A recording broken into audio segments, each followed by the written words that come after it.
atas limpahan rahmat, taufik, hidayah dan inayahnya pada kita semua, di mana hingga kini kita masih diberikan iman, Islam dan kesehatan, sehingga pada siang hari ini kita dapat berkumpul bersama dalam pengajian public speaking di Masjid At-Taqarrub ini.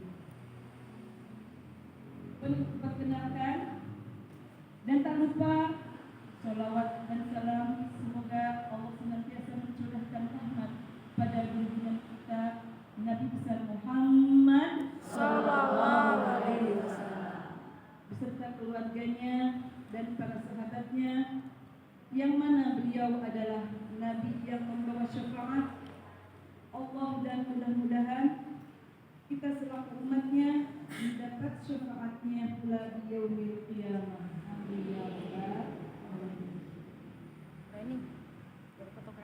Perkenalkan, saya selaku pembawa acara untuk membacakan susunan acara pada siang hari ini sebagai berikut. 1. Pembukaan, 2. Pembacaan ayat suci Al-Quran, 3. Sambutan dari Majelis Ta'lim At-Taqarrub, 4. Tausiah yang akan disampaikan oleh dua ustadzah, dan itu. Hadirin rahimahullah, acara yang pertama pembukaan. Marilah kita buka pengajian ini dengan pembacaan basmalah bersama-sama. Bismillahirrahmanirrahim. Dilanjutkan acara yang kedua, yaitu pembacaan ayat suci Al-Quran yang akan dilantunkan oleh saudari Ibu Ica. Kepadanya dipersilakan.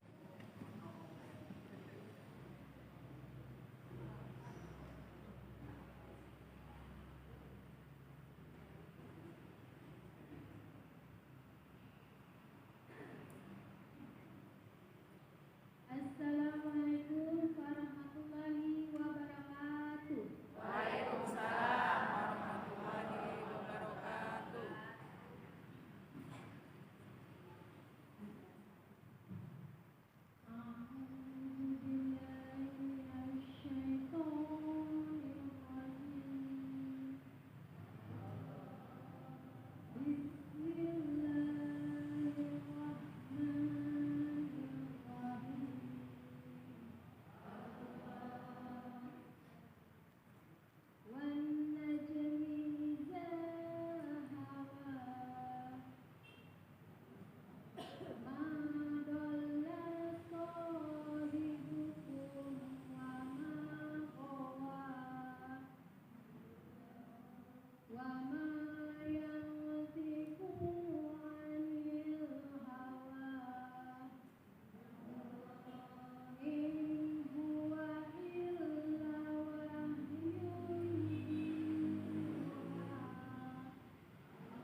Sidratil Muntaha.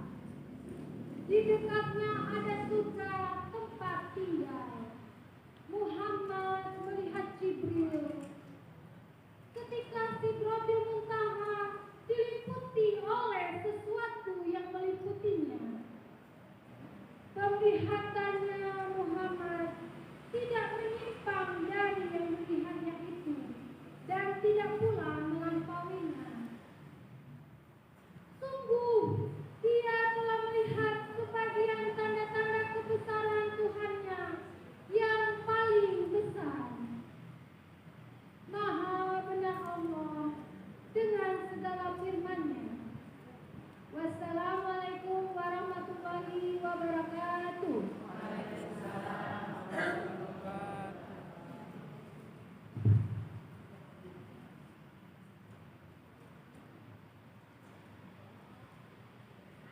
Semoga Allah memberikan pahala bagi pembaca maupun yang mendengarkan. Amin ya Allah. Acara selanjutnya yaitu sambutan dari Ketua Majelis Taklim Masjid Al-Taqarrub kepada Ibu Ismailah dipersilakan.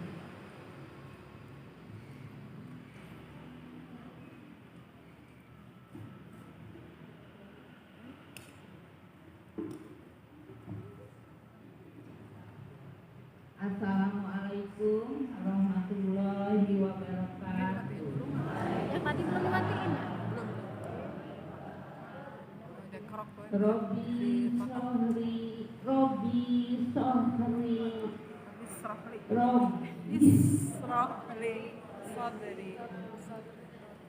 Robi sohri wa yassirli amri wahlul 'uqdatam min lisani yafqahu qawli.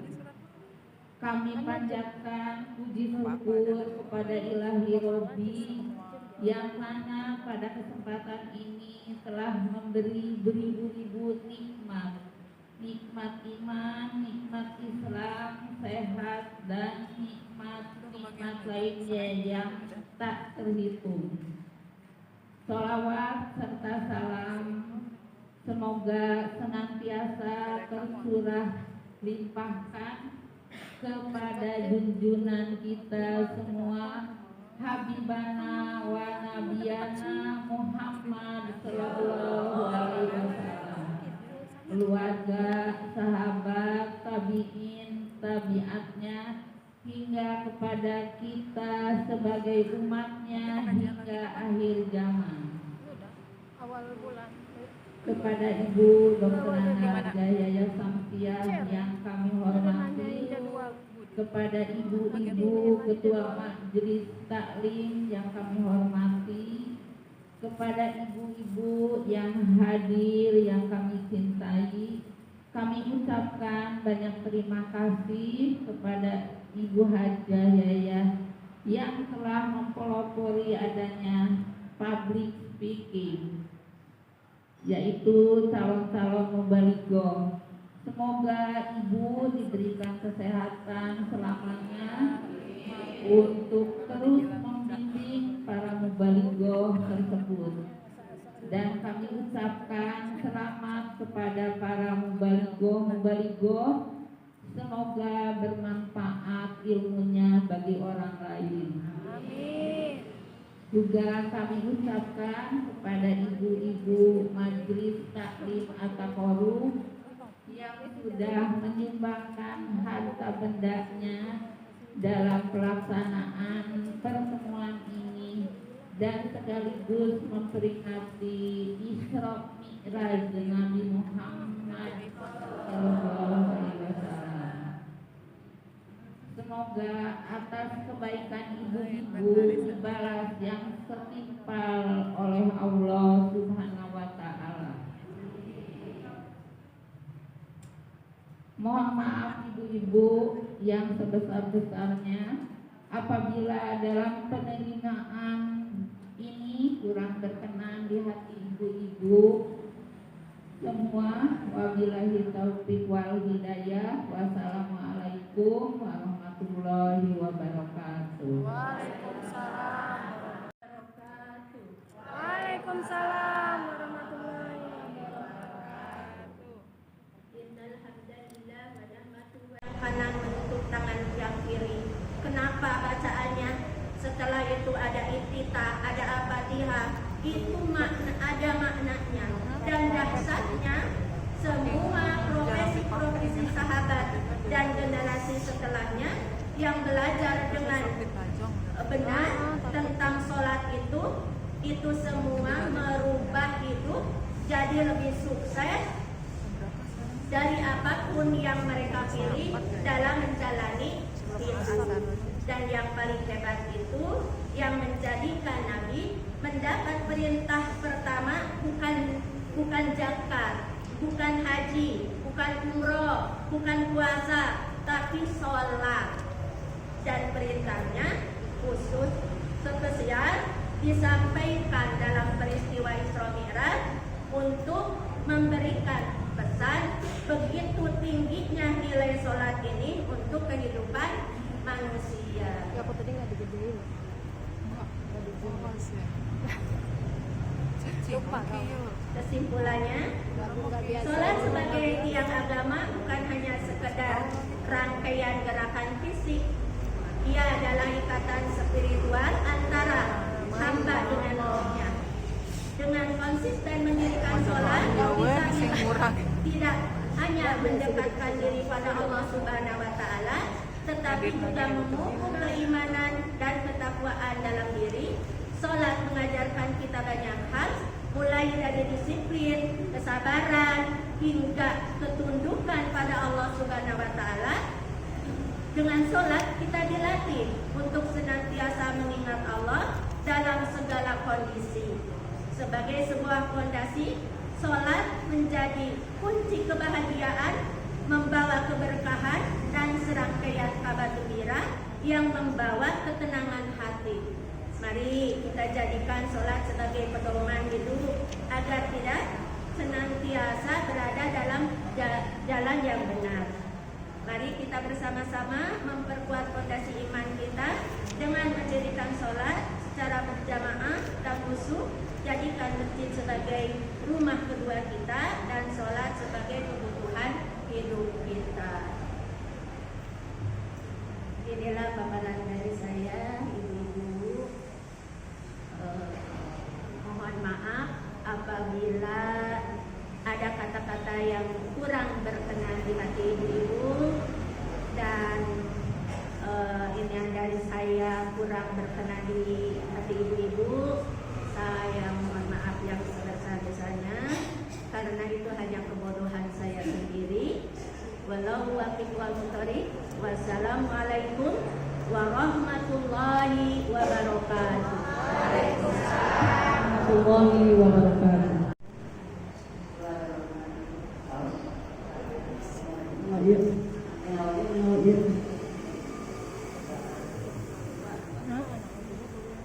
Bismillahirrahmanirrahim. Assalamualaikum warahmatullahi wabarakatuh. Alhamdulillahilladzi arsala rasulahu bil huda wa dinil haq yuzhirahu 'ala dinihi wa kafa billahi shahida. Asyhadu an la ilaha illallah wa la syarika lahu wa asyhadu anna Muhammadan abduhu wa rasuluh la nabiyya ba'dahu.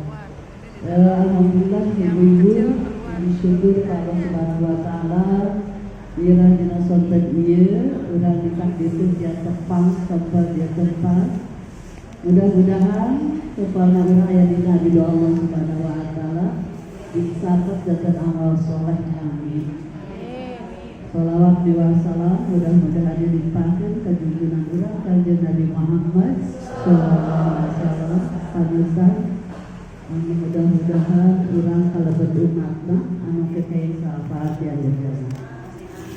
Pribadi sahabat ka Ibu Ketua Majelis Talim At-Taqarrub bali mungkin sajabi di ngamun teh dengan gede hapunten wiri salarosna makapangker nuhun teh nanging pribadi teh kumargi aya nama teu biasa di kursi Bu minggon ayeuna ge salarosna minggu ya anak ibu-ibu ke Bandung ya sekali terasa-rasa pribadi sehat di pensiunan dinas kesehatan Ayeuna biasa tebang desa ibu-ibu. Alhamdulillah interview teh ciosnya supaya interview penetrasi dan interview. Ibu-ibu kalaresan ayeuna urang aya di sasi raja. Upami tadi digambarkeun tingalitan ajeuna kesana, justru kita kesempatan ieu pribadi sebagai lebih dalam keadaan kondisi apa Rasulullah sebelum anjeunna Isra sareng Mi'raj. Jadi ibu-ibu, Rasulullah tingalitan menuju anakna sangat dibanggakan, sangat disayangi, ya, karena akhlaknya yang mulia. Begitu ajeuna dipasieun gelar al-amin. Sahabat itu Rasulullah nikah sama Siti Khadijah, ya, udah justru 25 tahun. Siti Khadijah seorang wanita yang kaya raya, dia bangsawan, kekayaannya luar biasa, sangat disegani, sangat dihormati.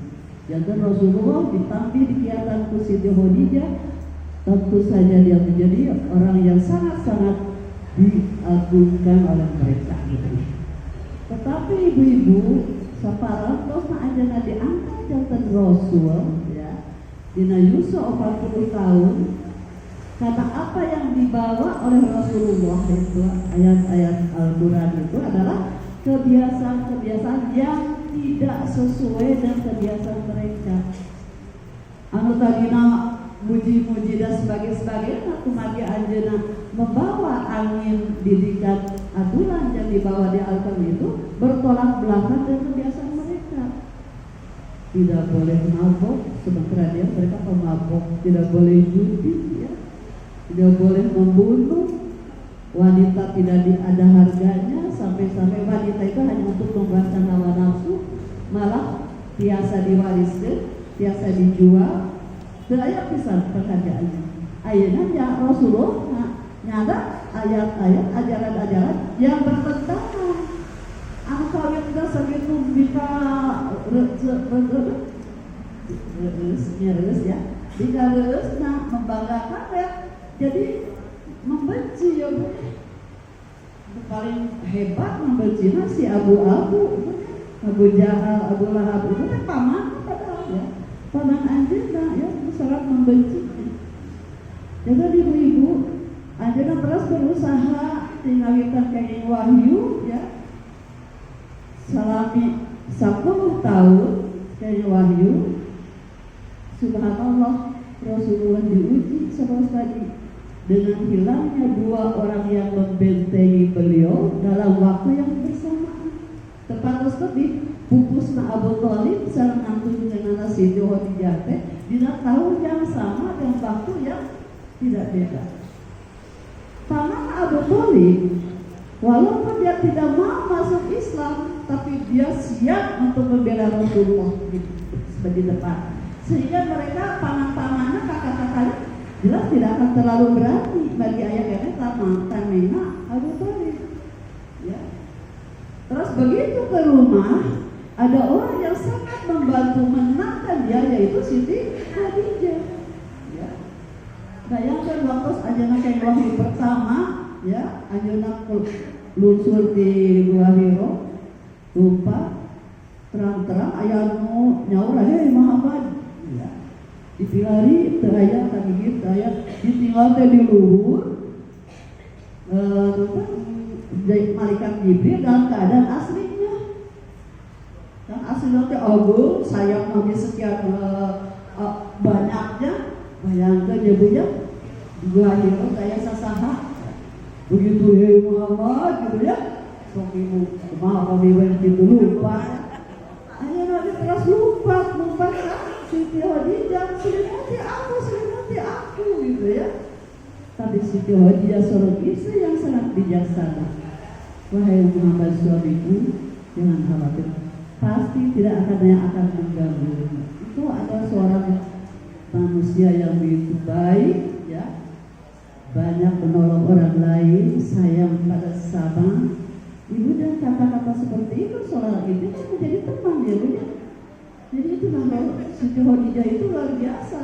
Beliau yang berketerangan pada suaminya di saat apapun. dan ibu-ibu luar biasanya apa sih boy?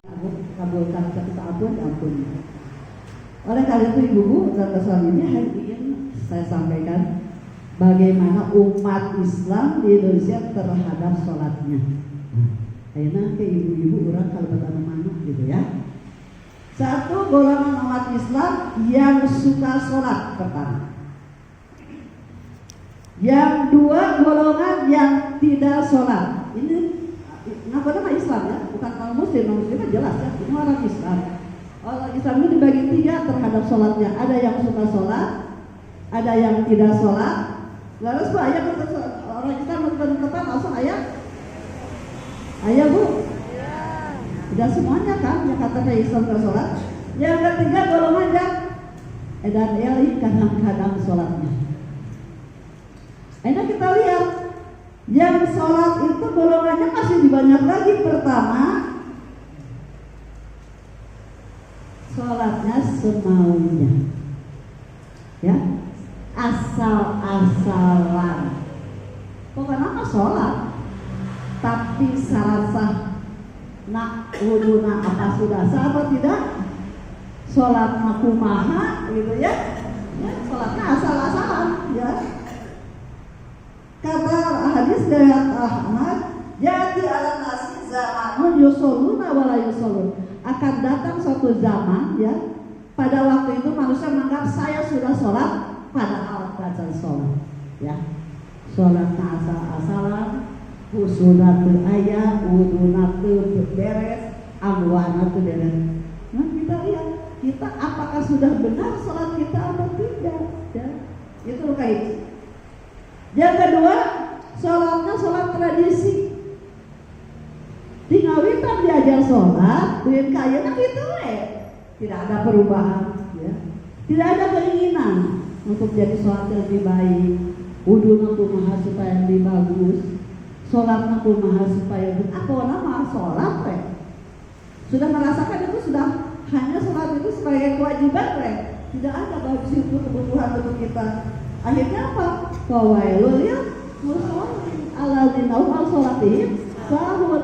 Dia tidak akan masuk surga sholatnya karena sholat nanti lalawora, lalai waktuna, lalai pakaianana, lalai syarat tubuhna, lalai bacaanana gitu ya. Al-Fatihah lagi itu beres, ya, apalagi yang lainnya. Itu yang kedua tradisi. Yang ketiga, sholatnya hanya meniru. Ruku, mau tamat sujud gitu ya. Saya ingin belajar gitu ya.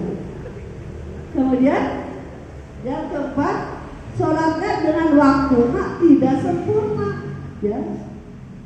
Umpami lohorna dikaasarkeun, asarna dikamaghribkeun gitu ya. Kunaon tepan asarna kapoekan ya peukeurieun subuhna sok kacaan. Da subuhna subrang gitu ya. Jadi waktunya lain gitu ya. Iya, tepuguh bedas ya. Kemudian apa sholatnya teh masih campur bid'ah. Jadi bahagia lagi. Sholat itu ada gerakan-gerakan, ada bacaan-bacaan yang tidak sesuai dengan Rasulullah. Solu kama ro'aitumuni usolli, sholatnya sesuai dengan sholatnya Rasulullah. Ibu-ibu Indonesia aduh sholat lagi, aduh bukan tinggal tuh beri gua jawab kepada buku ya aneh masa dulu tapi ayat iya nak nanti pengikutnya gitu sholatnya kebalik tapi pengikutnya ada. Jadi kita harus suruh mencari. Kemudian ada yang sholat nanti terlalu menghitung pahala. Nah, ibu ada ya. Terus hoyong kaya sholat duha gitu ya. Jangan ibu sedang ada pagi mungkin aduh tahajud lagi getol gitu ya. Jangan dikaitkan dengan kebutuhan materi ya bu. Sholat masalahnya ya. Memang ada Allah memberikan pahalanya, tapi jangan terlalu berpihak seperti itu, gitu ya. Kemudian tidak musuh. Ibu-ibu kan apa hal mukminin aldinofi alamin. Seberapa detik, seberapa menit ibu bisa musuh. Ya. Kalau ibu tahu tuh kan, dia boleh di nanti setan ya. Sesungguhnya beruntung orang-orang yang khusyuk dalam sholatnya, itu yang beruntung. Kemudian juga yang hati-hati menjaga sholatnya, waktunya dan sebagainya. Dan orang-orang yang baru sholatnya, waktunya di awal waktu, wudunya sempurna, pakaiannya rapi, tempatnya bersih ya, tumanina, kemudian paham yang dibaca, kemudian kelihatan bekasnya ibu-ibu. Sholat itu muftatahatun bitakbir wa mutatamatun bitasbih. Orang anu sholat teh ibu bakal murah senyum, bakal melaporet ya, bakal sayang. Kenapa? Kan assalamualaikum, assalamualaikum, salam al muslimun asalimu muslimin kan yang disandi wa yadi. Orang muslim itu dikatakan muslim kalau di kiri kanan salamat gitu ya. Jadi ibu-ibu orang-orang muslim ahli-ahli pengawasan pasti orangnya berehan, malaporet gitu ya. Karena itu buahnya dari sholat ya.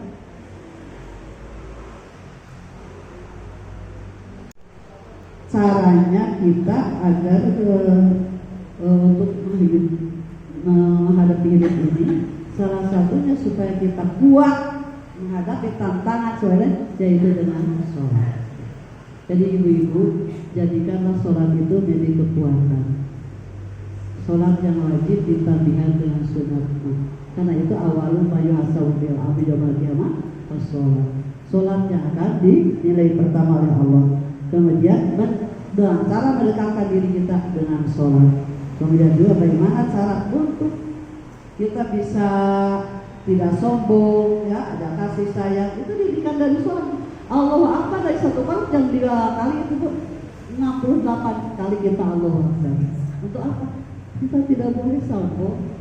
Apa sih kita punya apa? Kita tidak punya apa-apa dan tidak dibawa nanti juga ya. Kalau kita pintar-pintaran itu kan hilang. Kita hanya titipan dari Allah. Punya kekayaan juga akan hilang. Ya. Itu yang pertama. Jadi ibu-ibu kita termasuk mana? Sudahkah sempurna sholat kita atau belum? Ya. Nah kalau belum, berusahalah terus kita untuk memperbaiki sholat. Karena ini akan terjadi pertama nanti oleh Allah lihat ya alam akhirat nanti yang diperhitungkan sholat kita. Masya Allah ya ibu. Dan Allah mabager tidak yang diperhitungkan. Saat ini aku mengadu kepadamu tentang kelemahanku dan kurangnya dayaku di hadapan manusia.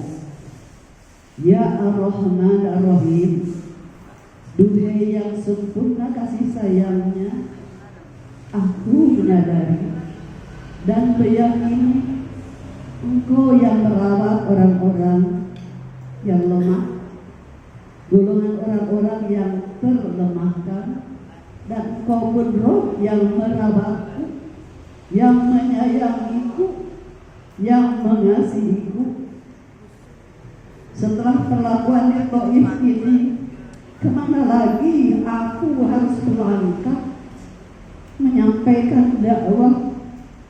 Apakah ke tempat yang masih jauh dan ke tempat itu masih ada orang yang akan menyakitiku, atau ke tempat yang dekat dan ketika aku sampai ke sana masih ada orang-orang yang tidak suka padaku, lantas akan menyakitiku lagi? Sepanjang kau tidak marah padaku, aku tidak peduli.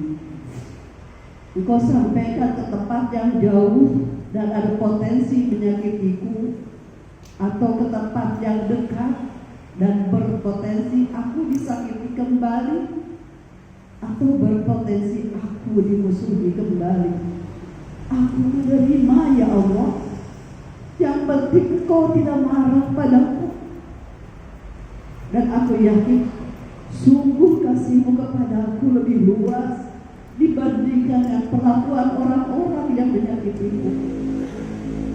Ya Allah, aku bersandar sepenuhnya kepadamu. Sepanjang Kau tidak turunkan kemarahan-Mu kepadaku, maka aku bertawakal kepadamu. Ya Allah, aku bertawakal sepenuhnya kepadamu, mengharapkan ridho-Mu, dan sungguh segala daya dan upaya serta kekuatan semua kukembalikan kepadamu.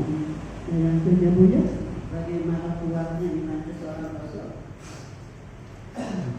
Dia hanya apapun asal Allah tidak marah. Jadi ibu-ibu, doa inilah yang menggetarkan aras yang menghadirkan undangan dari Allah Rasulullah untuk datang kepadanya. Ya ibu, mungkin Rasul, bayangkan seorang ibu yang sangat sayang kepada anaknya gitu ya. Kepada anaknya disakiti, pasti dia udahlah pulang saja ke sini kepada ibu. Udah jangan di sana. Allah juga seperti itu.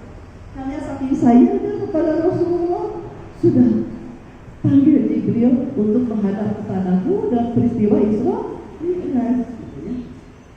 Jadi ini perjalanan yang mendasari perginya ke sana. Untuk apa? Karena selama ini Rasulullah hanya bersandar kepada pamannya Abi Thalib dan istrinya. Beliau bingung harus kemana, kepada siapa lagi mengadu gitu. Maka Allah memanggil Rasulullah untuk datang ke sana. Peristiwa Isra dan Mi'raj, sebelum berangkat beliau sholat dulu 2 rakaat. Jadi sholat dulu sudah ada dulu ada, tapi tentu tidak akan sempurna kita. 2 rakaat, kemudian dari Masjidil Haram ke Masjidil Aqsa. Di Masjidil Aqsa turun ke bawah, disitulah beliau juga sholat lagi 2 rakaat sebelum beliau naik ke Sidratul Muntaha. Jadi ini hakikatnya Bu. Di saat kita suatu untuk nanti akhirnya digambarkan bahwa sholat itu adalah tempat untuk mengadu. Jadi ibu-ibu, sholat itu luar biasa. Jangan mengadunya di sosmed. Siapa yang akan menjawabnya? Waduh, maksudnya itulah Allah itu akhirnya dengan peristiwa sholat ibadah dengan perintah sholat ini yang langsung disampaikannya kepada Rasulullah sambil untuk menghibur Rasulullah. Tadi kan dikatakan di dalam penghiburan nanti baru dilihatkan puasanya bagaimana, zakatnya bagaimana. Jadi mudah-mudahan sekali lagi Allah memberi kekuatan kepada kita untuk tetap istiqomah. Itulah mungkin dulu. Mudah-mudahan apa yang kita sampaikan berdua ada manfaatnya dalam menyikapi bulan Rajab ini. Bismillah kita berdoa akan terus memperbaiki sholat kita. Dan mohon maaf apabila ada kata-kata kurang berkenan. Kita ingin berdoa saja.